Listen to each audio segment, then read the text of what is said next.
Boycott boycott boycott लगातार social media पर जो ट्रेंडिंग पर चल रहा है वो है तुर्की का बायकॉट। ये मुहिम भारत में बहुत ही तेज़ी से फैल रही है, तेज़ी से चल रही है कि तुर्की का बायकॉट किया जाए। तुर्की जिसने पिछले कुछ ही दिनों में बहुत ज़्यादा सुर्खियां बटोरी है, चाहे भारत और पाकिस्तान के बीच सीज़ फायर का ऐलान हो चुका है, पर तुर्की काफ़ी सुर्खियों में रहा है। इस बीच पाकिस्तान के साथ तुर्की का प्रेम खुलकर सामने आ गया और इस टेंशन के दौरान जो ड्रोन्स भारत की तरफ से पाकिस्तान के गिराए गए वो थे तुर्की मेड, यानी कि ये ड्रोन्स तुर्की में बने थे। और इससे ये पता चलता है कि तुर्की ने खुलकर पाकिस्तान का साथ दिया और भारत की तरफ ये ड्रोन्स चलाए गए। ऐसे में अब खुलकर भारत में इस मामले पर बहस भी हो रही है और खुलकर ये कहा जा रहा है कि तुर्की के जितने प्रोडक्ट्स हैं उनका बायकॉट किया जाए। तुर्की के सेब, तुर्की का फर्नीचर्स, तुर्की के होम अप्लायंस, तुर्की के कॉस्मेटिक्स, हर वो चीज़ जो तुर्की मेड है उसका बायकॉट किया जाए। और इससे तुर्की की कमर टूटने वाली है, क्योंकि आंकड़ों के मुताबिक सबसे ज़्यादा भारतीय टूरिस्ट हैं जो तुर्की में जाते हैं। वहाँ की अर्थव्यवस्था पर सबसे ज़्यादा जो फ़र्क पड़ता है वो टूरिस्ट का पड़ता है। और अब भारतीयों ने ये ठान लिया है कि वो तुर्की पर या तुर्की के किसी शहर पर घूमने नहीं जाएंगे।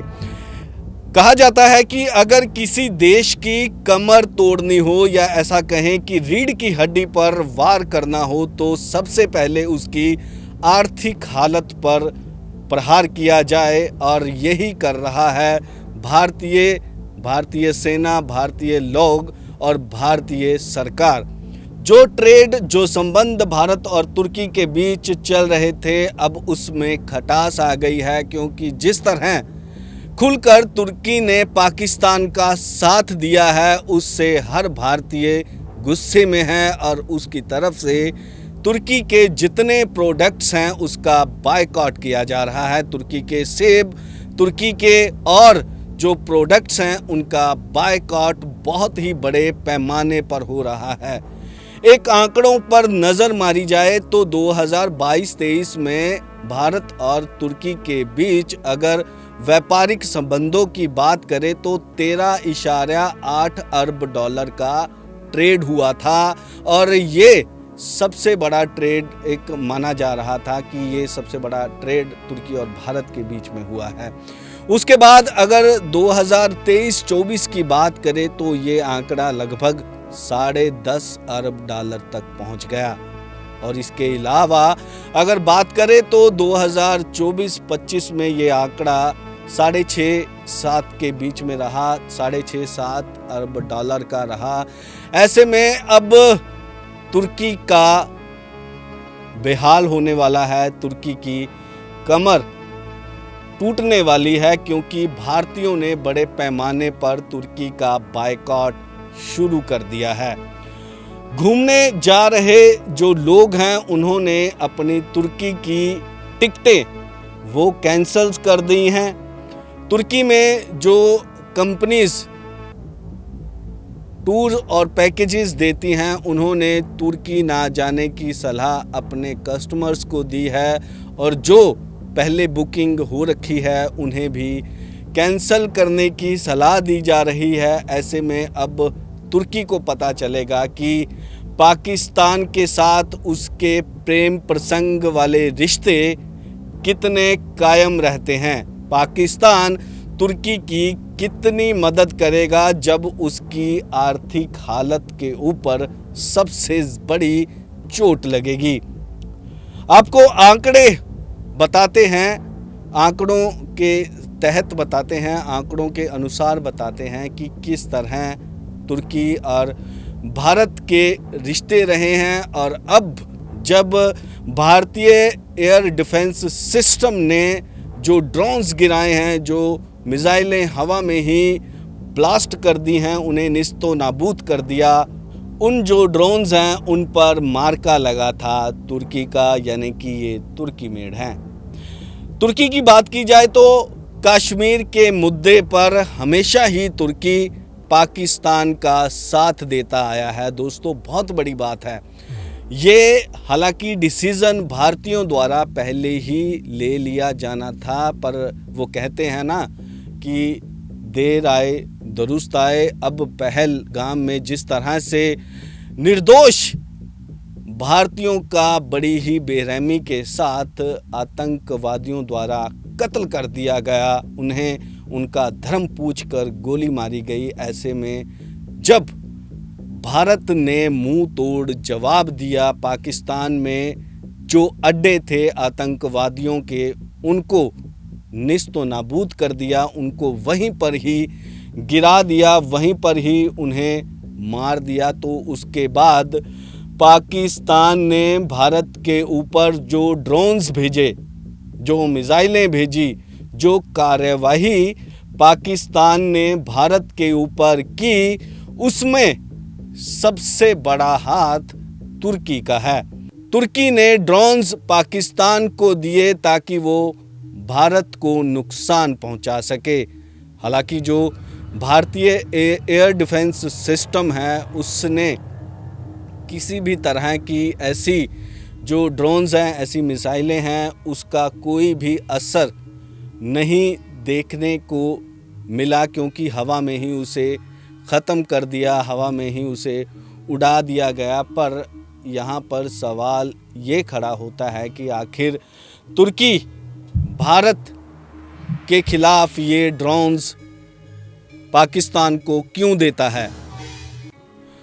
दोस्तों, अगर मैं बात करूं तुर्की की, तो तुर्की अगर यूएनओ में भी जाता है तो उसकी वोट पाकिस्तान के हक में ही होती है, ख़ास तौर पर कश्मीर मुद्दे में, ख़ास तौर पर जब इस तरह की टेंशन बढ़ जाती है। हालांकि चाइना खुलकर ही हमेशा पाकिस्तान का साथ देता रहा है, और अब जो सबसे ज़्यादा ट्रेंडिंग पर सोशल मीडिया में चल रहा है वो है बायकॉट तुर्की। मेरे पीछे जो स्क्रीन चल रही है, आप उससे खुद ही अंदाज़ा लगा सकते हो कि कितने बड़े पैमाने पर ये सोशल मीडिया की ट्रेंडिंग है, और सोशल मीडिया पर सबसे ज़्यादा और सबसे तेज़ी से जो ट्रेंड कर रहा है वो है बायकॉट तुर्की। अब आपको बताते हैं कि तुर्की और भारत के व्यापारिक संबंध कैसे रहे, किस तरह ट्रेड किया जाता रहा, और किस किस साल कितना कितना ट्रेड हुआ, तुर्की के कितने जो प्रोडक्ट्स हैं उनकी भारत में सबसे ज़्यादा डिमांड है। भारत सबसे बड़ा बाज़ार है तुर्की के लिए, जो उनके प्रोडक्ट्स हैं, ख़ास तौर पर तुर्की का फर्नीचर, तुर्की के सेब, तुर्की के होम अप्लायंस, तुर्की की जो टाइलें होती हैं जो घरों में इस्तेमाल होती हैं, तुर्की की टाइलें और तुर्की के प्रोडक्ट्स। अब इन सब पर बायकॉट ऐसे करके बायकॉट का निशान पड़ चुका है। अब भारतीय नहीं चाहते कि जो पैसा किसी न किसी टैक्स के जरिए तुर्की को जाता है वो उनके खिलाफ ही इस्तेमाल हो। कभी आपने ये सोचा ना होगा कि जो ड्रोन्स, जो मिसाइलें आपके ऊपर अटैक करने के लिए आ रही हैं वो आपके दिए गए टैक्स, आपके दिए गए पैसों से ही बनी हैं या उनसे ही खरीदी गई हैं। ऐसे में खुद पैसे देकर हम अपने ऊपर अटैक करा रहे हैं। ये अब नहीं होने वाला। ये भारतीय अब इस तरह की जो घिनौनी हरकतें करने वाले देश हैं उनके तमाम प्रोडक्ट्स को भारत में नहीं बिकने दिया जाएगा। उनके तमाम प्रोडक्ट्स के ऊपर निशान छोड़ दिया जाएगा बायकॉट। चलिए आपको बताते हैं कि किस तरह से भारत और तुर्की के बीच में संबंध रहे हैं। भारत पर हमले के दौरान जो ड्रोन्स भारतीय एयर डिफेंस सिस्टम के जरिए मार गिराए वो भी तुर्की में बने थे। अब सीज फायर के बाद पाकिस्तान के इस दोस्त के खिलाफ भारत में विरोध शुरू हो गया है और बायकॉट तुर्की मुहिम जोर पकड़ने लगी है। इसका असर उसके अरबों डॉलर के कारोबार पर पड़ने वाला है। आइए जानते हैं भारत में उसका कितना बड़ा कारोबार है और कैसे भारतीय विरोध उसकी कमर तोड़ने वाला साबित होगा। भारत और तुर्की के बीच आर्थिक संबंधों के बावजूद राष्ट्रपति एर्डोगान के नेतृत्व में तुर्की कश्मीर के मुद्दे को लेकर हमेशा ही पाकिस्तान का समर्थन करता नजर आया है और इस बार भी पहलगाम आतंकी हमले के बाद भारतीय एयर स्ट्राइक से शुरू हुए संघर्ष के दौरान भी उसका यही रवैया देखने को मिला। यहाँ तक कि बीते दिनों भारत और पाकिस्तान की सीमा पर हुए हमले में सामने आया कि पाकिस्तान की ओर से भारत में तुर्की ड्रोन से हमले किए गए। इसके खिलाफ भारत में जबरदस्त गुस्सा देखने को मिल रहा है। बायकॉट तुर्की मुहिम तेज हो गई है, इसका असर भी दिख रहा है। जहां व्यापारियों ने तुर्की से सेब खरीदना बंद कर दिया तो काफी हद तक पर्यटन पर भी निर्भर तुर्की के लिए कई ट्रैवल एजेंसियों ने भी ट्रैवल पैकेज रद्द कर दिए। ट्रैवल प्लेटफॉर्म इजी माई ट्रिप ने तो नेशन फर्स्ट बिजनेस आफ्टर का नारा बुलंद किया है और यात्रियों को पाकिस्तान का समर्थन करने वाले देशों की यात्रा ना करने की सलाह दी है। भारत और तुर्की बड़े ट्रेड पार्टनर रहे हैं। इसका अंदाजा दोनों देशों के बीच द्विपक्षीय व्यापार के आंकड़ों को देखकर लगाया जा सकता है। आयात और निर्यात के आंकड़ों के मुताबिक वित्त वर्ष 2022-23 में इंडिया तुर्की ट्रेड 13.8 अरब डॉलर के आसपास रहा था और इसके अगले वित्त वर्ष यानी 2023-24 में ये कुल 10.43 अरब डॉलर रहा था, जिसमें निर्यात 6.65 अरब डॉलर और आयात 3.78 अरब डॉलर का था। यही नहीं, तुर्की ने भारत में बड़ा निवेश भी किया है। अप्रैल 2000 से दिसंबर 2023 तक कुल एफडीआई 227.5 मिलियन डॉलर रहा है और दूसरी ओर भारतीय कंपनियों ने अगस्त 2000 से 2024 के बीच तुर्की में करीब 200 मिलियन डॉलर का इन्वेस्ट किया है। तो सुना आपने किस तरह से भारत और तुर्की के बीच किस तरह से संबंध रहे हैं। खासतौर पर व्यापारिक संबंधों की बात करें तो बहुत बड़े पैमाने पर कम नहीं होता 200 मिलियन डॉलर जो भारत ने 2000 से 2024 तक तुर्की में इन्वेस्ट किया है और वहीं 227 इशारा कुछ मिलियन डॉलर तुर्की ने भारत में इन्वेस्ट किया है। अब आपको बताते हैं कि तुर्की के कौन कौन से प्रोडक्ट्स हैं, कौन कौन से फर्नीचर अप्लायंस हैं और कौन कौन से जो उसके ब्रांड हैं जो भारत में बहुत बड़े पैमाने पर बिकते हैं। उसके ऊपर भी अब बायकॉट का टैग लगने वाला है। आइए आपको उसके बारे में भी जानकारी देते हैं। भारत में मौजूदा प्रमुख टर्किश ब्रांड की लिस्ट देखें तो इसमें कॉन्फोर फर्नीचर, होम अप्लायंस से जुड़ी Beko appliance, Arcelik, Vestel, food sector में गॉडिवा, यूक्लेर, टर्किश डिलाइट्स, सिक्योर समेत अन्य फैशन से जुड़ी Trendyol, LC Waikiki, Mavi, DeFacto, सारर के प्रोडक्ट्स शामिल हैं। जिसके अलावा तुर्की के स्क्रीन केयर और personal care products brand pharmacy Bioblas कॉस्मेट भी भारतीय उपभोक्ताओं में खासी डिमांड पड़ रहा है।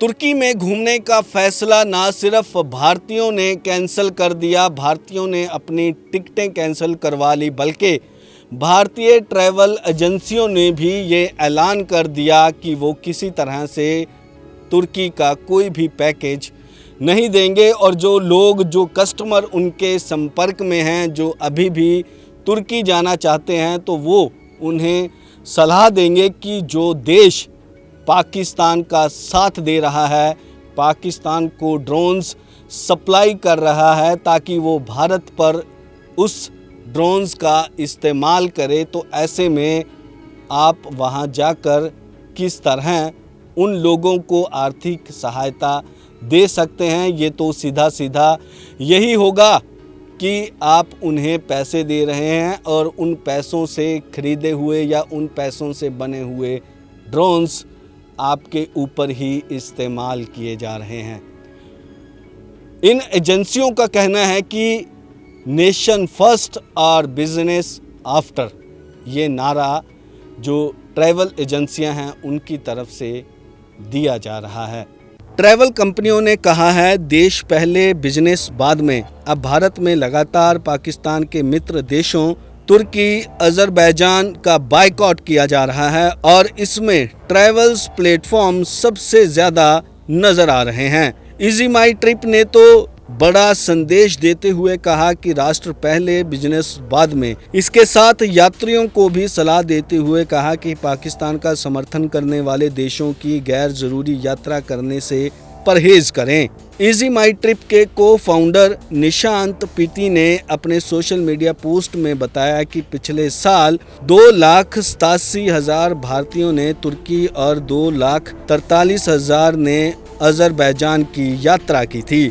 इनकी अर्थव्यवस्था का 10 से 12% हिस्सा सिर्फ पर्यटन पर ही निर्भर है। ट्रैवल फर्मों के बायकॉट का तुर्की पर भी मालदीव जैसे असर देखने को मिल सकता है। भारत और पाकिस्तान के बीच टेंशन के दौरान जिस तरह से तुर्की ने पाकिस्तान का साथ दिया, ये भारतीयों को रास नहीं आ रहा। भारतीयों ने बड़े पैमाने पर न सिर्फ तुर्की प्रोडक्ट्स का बायकॉट किया बल्कि उनके उत्पादकों का भी बायकॉट किया जा रहा है। खासतौर पर जो सेब मौसम में तुर्की से भारत की मंडियों में बेचे जाते हैं, लाए जाते हैं, उन्हें भारतीय व्यापारियों ने मंडियों से बाहर फिकवा दिया है। सबसे बड़ी जानकारी कि जो बहिष्कार किया जा रहा है भारतीय व्यापारियों द्वारा, अगर व्यापार की बात की जाए तो हर मौसम में ये सेब, जो तुर्की के सेब भारतीय मार्केट में बेचे जाते हैं, इनका कारोबार 1,000 से 1,200 करोड़ रुपए के बीच में होता था। इतना बड़ा कारोबार महज तुर्की के सेबों का ही होता था। तो आप खुद ही अंदाज़ा लगा सकते हैं कि कितना बड़ा कारोबार, कितने प्रोडक्ट्स तुर्की अपना भारतीय बाज़ारों में बेच रहा है। और अब ज़रूरत है उन सब प्रोडक्ट्स का बहिष्कार करने की और भारतीय सरकार को भी चाहिए कि ऐसे प्रोडक्ट्स का निर्यात ना किया जाए।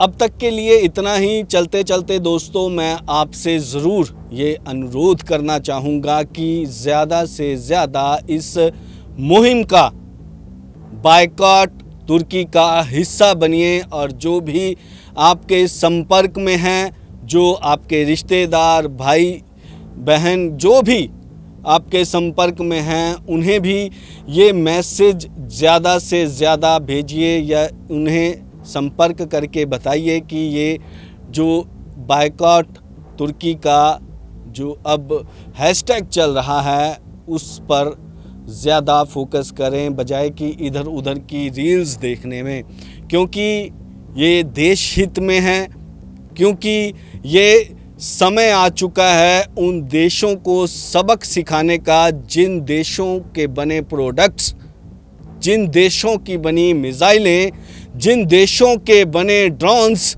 भारत के खिलाफ इस्तेमाल किए जाते हैं, वो भी आपके दिए गए पैसों से। फ़िलहाल के लिए इतना ही। मुझे दीजिए इजाज़त। धन्यवाद।